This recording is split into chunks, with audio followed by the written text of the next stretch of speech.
আজকে ঘুম থেকে উঠতে অনেক লেট হয়ে গেছে, তাই তাড়াহুড়ো করে রেডি হয়ে গেলাম। স্নান করে আসার পরে আমার তো ভীষণ জোরে খিদে পেয়ে গেছে। টেবিলের সামনে এসে দেখলাম কাঁচা বেগুন আর পেঁয়াজকলি রাখা। তাহলে আমি কি এখন জ্যান্ত বেগুন চিবিয়ে খাবো? না না, রান্নাঘরে গিয়ে দেখি আরো কিছু যদি থাকে আমার জন্য। রান্নাঘরে এসে দেখতেই আমার তো চক্ষু চড়কগাছ হয়ে গেল। তো কিছু এখানে পেলাম না। রান্নাঘরে করাতে শুধু তেল রাখা আছে।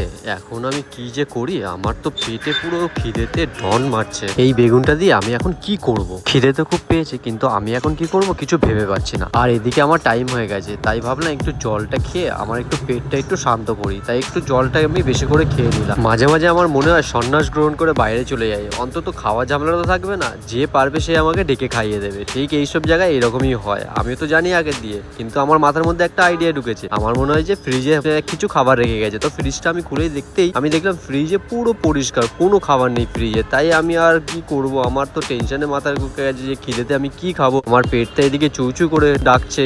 অন্যান্য সময় ফ্রিজে কিছু না কিছু খাবার থেকেই যায়, আর এটা কি হলো, এটা রান্না করেই আমার খেতে হবে। তা এটা আমার নিয়ে কোনো লাভ। তো আমি খিদেতে আমি এখন চলে যাচ্ছি বাইরে গিয়ে দেখি আমার কি যদি কিছু বাজারে যদি কিছু কিনতে পাওয়া যায়, তো সেখান থেকে আমি কিছু খেয়ে নেবো। আর আমি ওখান থেকে কিছু খেয়ে আমি ডিউটিতে চলে যাবো। আর এটা আমার সাথে কি হলো, বাজারে আসতেই আমি কোনো কিছু ভালো খাবার দোকানেই পেলাম না। তাই আমি ধীরে ধীরে স্টেশনের দিকে চলে গেলাম। এদিকে ট্রেন আসতে অনেক লেট করছিল, তাই আমি তাকিয়ে দেখলাম যে আশপাশের দোকানের দিকে কিছু যদি পাওয়া যায়। ওরে বাবা, আমার তো এখানে দিল বিস্কিট, এখানে চকলেট, আর এখানে কিছু কিছু সময় এই ভাজাভুজা খেতে আমার অনেক ভালোবাসে। পেটটা তো আমার খেতে দিয়ে চুচু করছে, কিন্তু আমার এইসব ভাজাভুজা খেতেই ইচ্ছা করছে না। আমার মনে হচ্ছে পুরো দিনটা আমার না খেয়েই কেটে যাবে। চলো গাইস, দেখা যাক কি হয় আজকের দিনটা।